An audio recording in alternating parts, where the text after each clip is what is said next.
आणि लगेच ॲग्रीमेंट झालं, तिथं मालक एकटा असतो निर्णय घ्यायचा, तिथं होऊन जातं.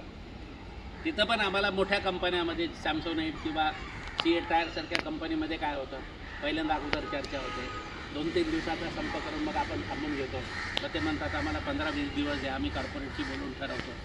जेव्हा ते आकडा देतात ते आपल्याला मान्य नसतं, मग परत आपण एक संप करून टाकतो की आम्हाला हे मान्य नाही म्हणून. ही प्रोसेस होणारच आहे. म्हणजे तुम्हाला पण हे समजून घ्यावं लागेल की तुम्ही अशा संस्थेबरोबर काम करता तिथे एक मालक नाही आणि एक TPA नाही. तर ह्या सगळ्यांना विचार करायला भाग पाडण्यासाठी सातत्यानं एकजुटीच्या माध्यमातून संघर्ष करणं आणि आपली फाईल पुढं ढकलणं हे करावं लागतं. आता 12 दिवसानंतर जे बोलतील ते आपल्याला पटण्यासारखं असेल का? बरोबर आहे, हे उत्तर बरोबर आहे. कारण ते काही तुम्हाला देण्यासाठी नाही बसले, ते तुम्हाला कमीत कमी देऊन तुमच्याकडून काम करून घेण्याची बसले.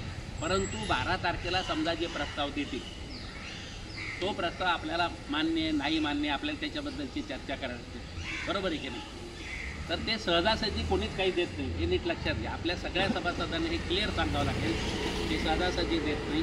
सातत्यानं आपल्याला संघर्ष करावा लागेल आणि सातत्यानं उद्या संप होणारं हेच वातावरण ठेवावं लागेल, नीट लक्षात घ्या.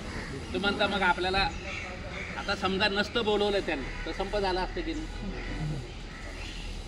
त्याला काहीतरी आपला